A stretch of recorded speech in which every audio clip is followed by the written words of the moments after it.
ជំរាបសួរអ្នកនាងខ្ញុំបាទគឹមហងថ្ងៃនេះខ្ញុំនឹងប្រាប់ពីអ្នកនាងពីរបៀបទៅសមុទ្រទី3នៅក្នុង King Legacy ដើម្បីទៅសមុទ្រទី3នៅក្នុង King Legacy បានអ្នកនាងត្រូវការល្បែងចាប់ពី4000ឡើងទៅបន្ទាប់ពីអ្នកនាងដល់ល្បែងដល់4000ហើយអ្នកនាងទៅកោះដែលខ្ញុំបានចុចនឹងទៅ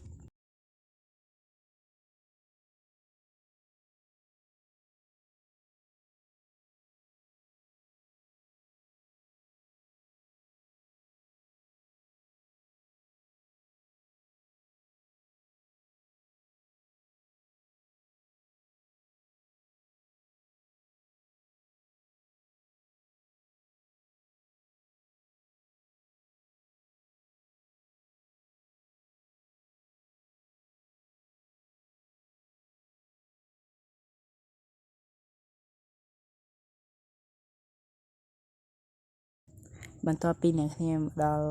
កោះនឹងហើយអ្នកនាងឡើងលើផ្ទះដែលគួរជាងគេបំផុតហ្នឹងទៅ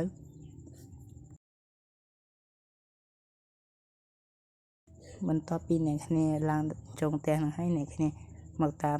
ឡើងរុននេះទៅរុនសម្ងាត់ជេនេះបាទ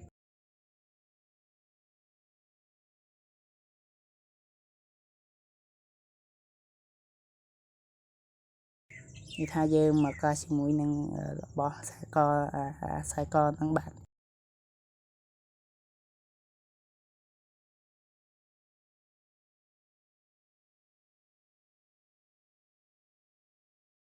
បន្ទាប់ពីអ្នកគ្នាក្រាស់ហើយអ្នកគ្នាទៅខុសចាប់ដើមដំបូងគេផុតទៅ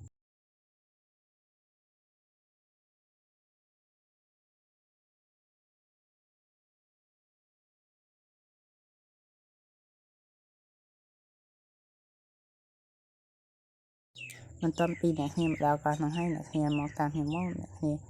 ទៅកោះទូតមួយដែលសម្រាប់ spawn ជាមួយនឹងមករយៈដើម្បីវាយទៅសមុទ្រទី3ចឹងណា